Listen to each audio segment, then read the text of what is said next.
couple of days ago, I posted a video of a makeup that I did on myself on Instagram. While I was doing the makeup, just for fun, I recorded a video of myself doing the application. And since a lot of people seemed to like that makeup, I thought I would put together a tutorial to show how I did it.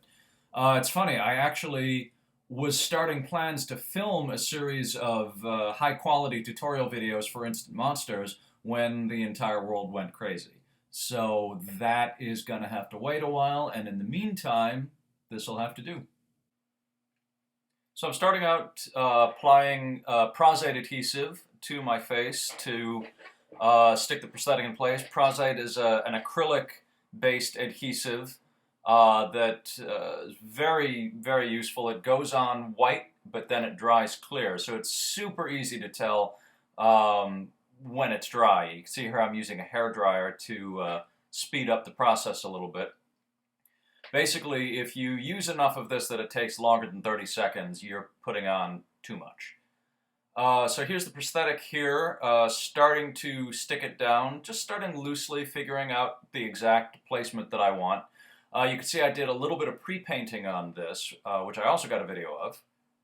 So I pre-painted the prosthetic using an ivory-colored Pax, both to give the teeth the correct color and also to seal the foam latex. The rest of the painting I did using skin illustrators to define the teeth, go in with the gums, and add the sort of meaty texture around the wound.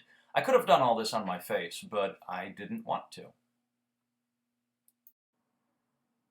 Coming back to the other video now, here I am still getting the prosthetic stuck down on my face. Anytime you do a prosthetic, it's usually a good idea to start in the middle and then work your way outward, whether it's the middle of your mouth, middle of your nose, if you're doing a full face prosthetic. Always start in the middle, work your way out. It's going to give you a lot more wiggle room if you need to stretch and pull the prosthetic to get it to fit right. Here you can see I'm doing more Prosthetic on the side of my face to lay down one of the cheeks, using that hairdryer to help it dry a little faster, and then sticking it in place once the glue is dry. I did the glue on this a little bit bigger than the area that the prosthetic would want to go, just because I've done this enough times. I know how to lay down a prosthetic in one shot without screwing it up. If you haven't done this very often, I would just start on the inner portion of it and then leave those edges to come back in later with a Q-tip so that you can really lay them down finely. Once you get more experienced, you can do it a little bit faster the way I'm doing here. Doing glue on the other side now, same thing, gonna hit it with the hairdryer, let it dry, and then once that's done, we'll stick it in place. So here I've got the prosthetic mostly tacked down, and I'm pretty happy with the placement. There are a couple little areas around my jaw, you might be able to see them, where I didn't extend the glue down as far as I thought I had, so I'm going to have to go back in with a Q-tip right there just to finish sticking those down. Like I said before, if you are not experienced doing prosthetics, I would really recommend you do the entire edges this way rather than try and just slap the entire thing on at once. The edges are really what make a good prosthetic makeup live or die.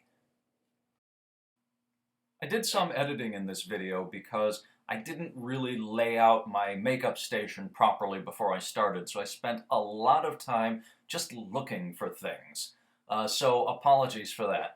What I'm doing now is doing a little bit more Prosthetic on the end of a sponge just to really stick down those edges and make sure that they blend very nicely into the skin.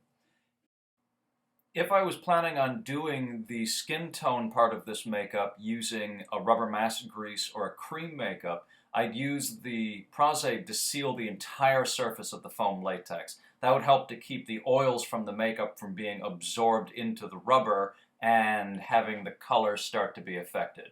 Since I'm planning on doing the skin tone using Pax, I don't have to do that. The Pax will do it for me.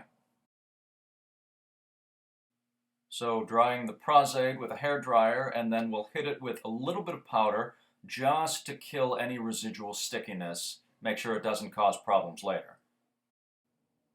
And give that powder a little dust off with a powder brush to make sure that there isn't any excess, and we'll be ready to start coloring. I'm going to be using PAX for the skin tone of this. PAX, if you don't know, is basically just a mixture of acrylic paint and Prosthetic adhesive. A makeup artist named Dick Smith came up with it, and it is pretty much the industry standard for painting foam latex prosthetics. All of the prosthetics on Instant Monsters are available pre-painted using a combination of PAX and illustrators the way you saw me do earlier. I've actually got something kind of exciting in the works. I've made a deal with Ben Nye Makeup where all of our pre-paint colors are going to match existing Ben Nye cream colors. So when you order a prosthetic, you order it pre-painted, you'll know that the skin tone that you've requested, all you have to do is to get the matching Ben Nye color to do the makeup on the rest of your face, and the color is going to match all the way through. So I'm doing the paint job here using PAX with a makeup sponge that I've ripped the end off of so that I'm not creating a bunch of little rectangular shapes on my face. It's going to be a little bit more irregular, a little bit more natural. I'm extending the edges of the PAX a little bit past the edges of the prosthetic and then feathering it out into my skin so that I get a nice natural fade. I don't have any hard lines that I have to try and hide. That coat of PAX ended up being a little bit more translucent than I wanted, so I'm going in with a second coat just to really eliminate the whiteness of any of the foam latex from showing through. Oh, there's a little bit of a hard line underneath my nose. Just go in and fix that with a paper towel, soften that back down, and then go back into painting. Again, feathering it out onto my skin, trying to eliminate any hard edges, which would be really hard to disguise later. The color that I'm using here is a little bit orange for my skin tone, but that's okay. Once I finish applying the PAX, I'll go in with some Skin Illustrator and adjust it back to match my skin tone. The other way to have fixed this would have been to just use the matching cream makeup to cover the rest of my face, but I didn't feel like it. If this were something for film and television, photo shoot, something like that, I probably would have done some foundation on the rest of my face. You can see I've got a lot of unevenness going on right now. I've been sort of greedily getting any bit of sunshine that I can lately, and I've always been bad at wearing sunscreen. Since this is something that was just for fun, I'd rather just adjust the paint job to match me rather than adjusting the rest of me to match the paint job. Once I've got the surface of the PAX dry, I'm good to go ahead and powder it, again eliminating any of that stickiness from the Prosthetic in there. And then it'll be time to go in with illustrators and start finishing off this paint job.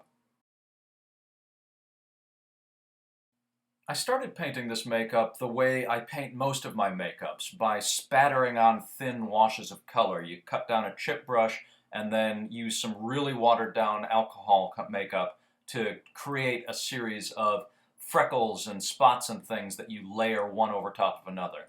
The thing is, it's kind of a pain in the butt to do on yourself, and I really was just not feeling it, so I ended up doing most of this makeup using a couple of texture brushes instead. I'm starting using a couple of colors out of the Skin Illustrator Complexion palette just to add a little bit of warmth back into the prosthetic, add a little bit of life back into it. Because I've got so much ruddiness on my face, I'm trying to bring that down onto the prosthetic itself. One of the reasons why I chose this particular prosthetic is because I can wear my glasses while I'm doing my makeup. I'm not a huge fan of doing prosthetics on myself, partially because if I have to take my glasses off, I can't see what the hell I'm doing.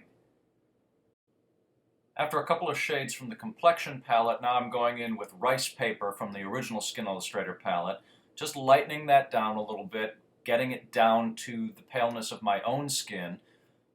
All of these colors I'm doing just thin washes. I'm not doing anything intense at all. Again, the whole point of this is building up layers of color so that it has a natural sort of skin-like modeling to it. If you try and go in and do the entire thing just with one solid color, I mean, you saw what it looked like with just that first layer of PAX. It was not very realistic at all.